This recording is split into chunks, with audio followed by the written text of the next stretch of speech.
Welcome back to Go Fund This. I'm Rob Southgate. Today I have a special guest with me. I've got Eric Koll. He is a therapist, podcaster, and an author now. He's got a Kickstarter for a project that he's putting out, and I just can't wait to hear all about it. Eric, thank you for coming on the show. Oh, thank you so much. I'm really glad to be here. And Eric, why don't you tell people about yourself? If you just go, I'm a therapist, that's not going to work. I need more than that. Yeah, no, and thanks. As you were introducing me, like no one's ever put all of those things together in one spot before: podcaster and therapist and author. And I guess that's true. Yeah, it's sometimes easy to forget all of the different hats that we wear at points in our life. But yeah, so my name is Eric Koll. I'm a clinical social worker here in Chicago. I have a private practice, Keystone Mental Health, where I work with people struggling with things like PTSD, depression, anxiety, panic attacks, any number of things. I am the co-host of the Nerd Therapy podcast, where myself and Natalie Jung sit down once a month and record some geeky thoughts on mental health and how nerds are perfectly situated to work on mental health issues. We interview interesting people like Doug Jones, for instance, from Star Trek and Hellboy and Shape of Water. And it's just a great opportunity to talk to people who are interested in geeky things. We're both huge nerds and proudly so. And yes, I have recently written this Lord of the Rings mental health journal workbook. And so I'm really glad to be here to be talking with you today. Well, Eric, it's such an interesting project. Can you, I'd like the audience to hear the history of this a little bit and tell them about the project, what it actually is. Sure. So when I first opened my practice, I was catering specifically to nerds and geeks, and I had called my practice Chicago Nerd Therapy. And so I was really leaning into those themes in my work. As we're recording this, of course, we're just sort of hopefully at the end of the pandemic, but last fall, we were seeing new variants pop up. And I was in kind of a weird spot in my life, and like many of us do, maybe we're looking for some kind of an escape. I started rewatching the Lord of the Rings movies, and something clicked in my brain when I was watching that. And I couldn't shake this feeling that the kinds of things I was seeing in the Peter Jackson movies were almost speaking directly to me about what was going on in my life and, sort of my own things that I was wrestling with. And I started taking some notes. I was starting to this is weird. Like, this one ring is almost the perfect metaphor for mental illness in our lives. And I started taking notes. And over the course of several weeks, then I just filled my notebooks with all of these different thoughts, and over time kind of compiled them into this journal, into this workbook, which is part a reflection on the movies and mental illness. I am a cognitive therapist at heart, Rob. A cognitive therapist helps people to look at the ways in which they're interpreting the world, sometimes in helpful ways and sometimes not helpful ways. So this workbook is to use research-backed cognitive therapy tools along with these Lord of the Rings film to open these doorways to mental health, good mental health, and help people reflect on themselves and the pandemic and how they can improve their mental health. Yeah, fantastic. I can, in a little bit that I've read, I did find that it worked on me. I read a passage, and then you post something to kind of journal about, and I got lost in it. And I was like, oh yeah, Lord of the Rings is a really good starting point. Doesn't hurt that I'm a huge Lord of the Rings fan. And I started reading those books back in, I think it was junior high. I remember my parents got me the trilogy. I had those old paperbacks, the real thin one, or the real fat ones that had the kind of watercolor covers. They were dissolved by the time I was in my 20s, because I'd read through them so much. Yeah. But man, you're right. There are a lot of lessons, a lot of things that even as a teenager, I would reflect on, not knowing it. Like, I can do this because of this. So what a wonderful project. What a wonderful concept to grip onto. So Eric, the project itself, it's on Kickstarter. It's That's important right. to say that. We have launched too, which is great. Hmm. Uh, if people want to find this, when they go to Kickstarter, first of all, you can look it up under uh, Lord of the Rings, Fellowship of the Ring, Mental Health Workbook. You can look it up under, I believe it's under Geeky Counseling on That's here right. too. Epic Mental Health. Hmm. They're all here. Okay. So when you type any of those in, it should come up. Uh, the project itself. Now this is interesting. You didn't go with a very high amount for a book. You went with $1,500 to kickstart it. Is there a reason you chose that number? Yeah, the $1,500 mark is more about, I'm not trying to make money on this project. I am interested in creating a useful tool that can help people. The $1,500 is going to be mostly for book editing and art, both of which are not my skill set. And I really believe that in order to put out the best quality book, it's important to hire the right people. Yeah. Now, Uh, are you yeah. working with an artist? Yeah, Serena Guerra, Guerra. Maybe I'm saying that wrong, but amazing artist. You can find her on the social medias, on TikTok, and go check out her art. I'm really excited about some of the conversations we've been having. Yeah, actually, I know Serena, and what a surprise! People that listen to my shows know that, especially people that are in Artist Alley. I know everybody. Serena is just excellent. She had worked on Mice Templar. She had worked on Solution Squad, as well as 8 million other things. Very prolific, and her artwork I can totally see working in the Tolkien universe. You know what I mean? So great choice, Eric. I love it. Thank Uh, you. now, the project itself, I see that you have some different tiers, uh, as everybody does on these. I know that's not a big shock. Are there any that you want to highlight though? Yeah, so for $20, this is the digital copy version. I originally kind of envisioned this to be a hard copy, so you could be sitting in a very hobbit-like overstuffed chair with a mug of tea, writing down your thoughts, maybe as the sun rises every morning. But for $20 is the digital copy. $30 is the physical copy. And then we have a couple other things too. Like one of them is a $35, which is the above things, but also a mug with a reflection from the journal, just to kind of drive it home. And Because you're encouraging them to sit in a big chair with their mug, That's right? right. Yeah, absolutely. And we have some exciting things too, like some limited edition covers, signed artwork, things like that. It's all on the Kickstarter. I think there's some really neat things here. As I was kind of rereading through the journal, I do this thing with myself. Maybe it's just me. I don't know. But like, I'll work on a project and I'll be like, huh, is this good? Have I done a good job with this? And like, I'm rereading this and I'm like, you know what? Yeah, this is good. And I say that with all humility of like, I could benefit from this. I write something and then I forget Yeah. about it and I come back to it later and I'm like, that's important to think about. That's important. In my work with my clients, it's like, sometimes it's the simple things that we tend to forget. And I think Tolkien does a really good job of like driving home that point, like looking at the smallest of us, the smallest parts, the most overlooked parts with the hobbits.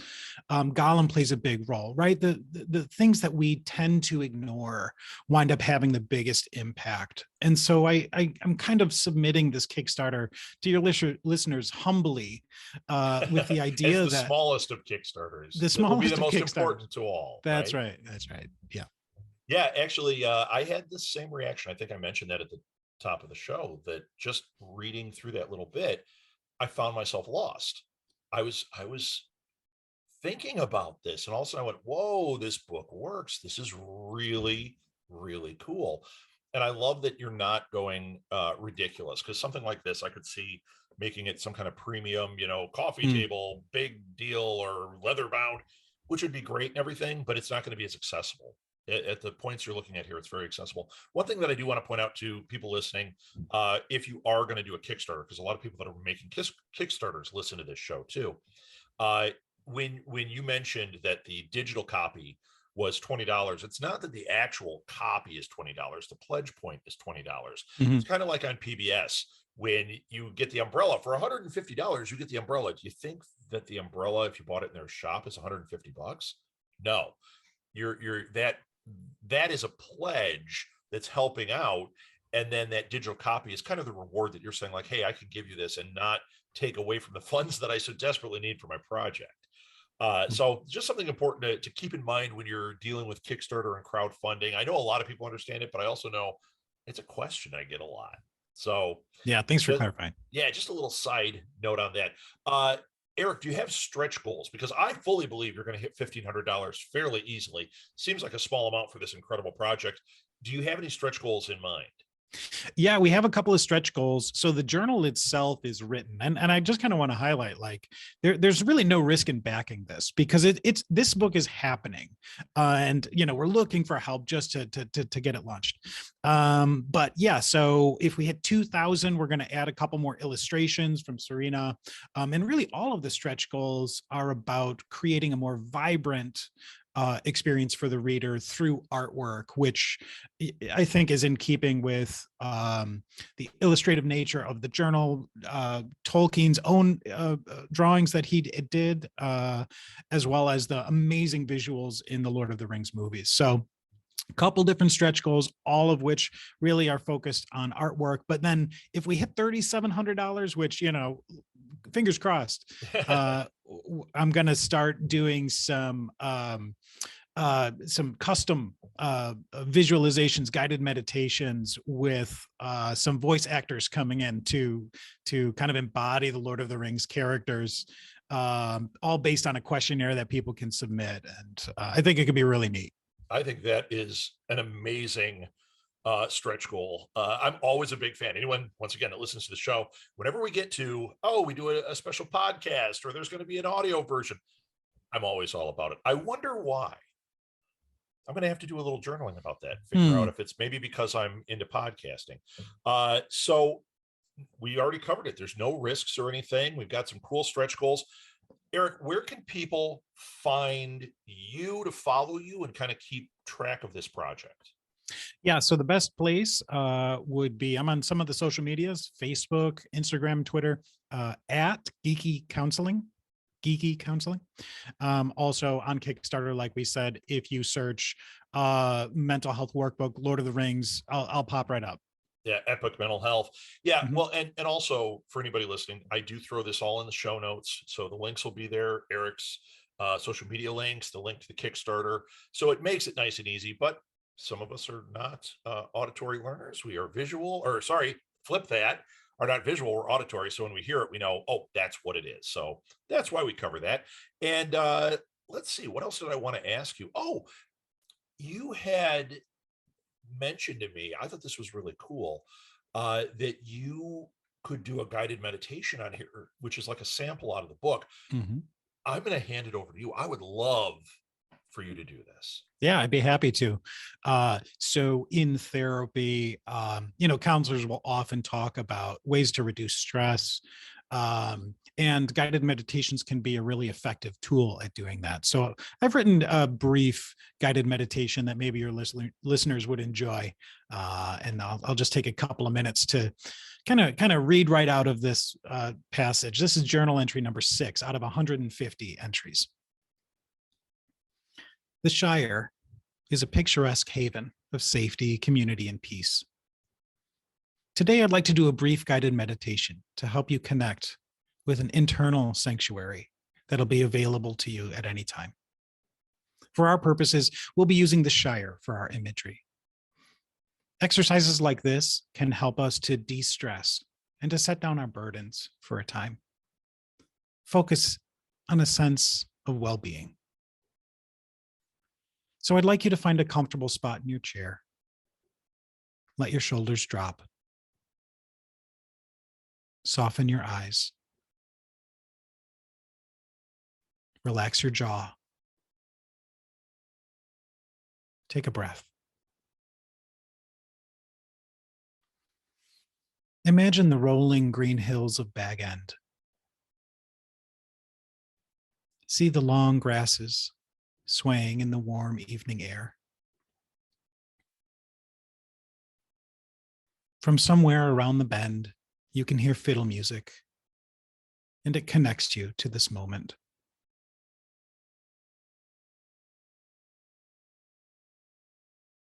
A group of laughing children tumble down a nearby hill, giggling, calling to each other. You can smell chimney smoke and the faint scent of dinner cooking. Your neighbors call to you as you pass, smiles on their faces. This is a warm place, a place of connectedness and security.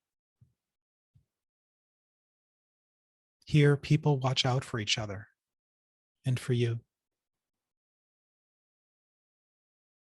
You feel close to these people, grateful to have such a place. Now imagine approaching your home. See the simple wooden gate swing open as you approach your brightly colored round door. Warm light spills out of the round windows, lighting your way. As you enter your home, notice all of the numerous creature comforts that you've collected from your travels. Tokens of adventures, great and small. Pantry stuffed full with the bounty of the earth. Cozy hearth crackling merrily in your sitting room.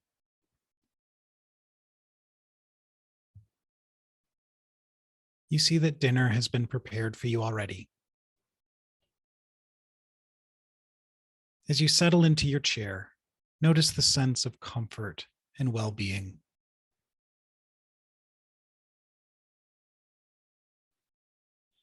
Imagine taking your fill of this delicious food.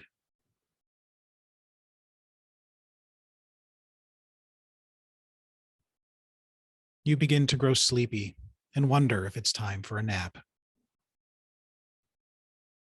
In the distance, you hear the children playing. You sink more heavily into your seat, fully content, satiated, safe, secure, at home. Take a moment to reflect on any changes in how you feel.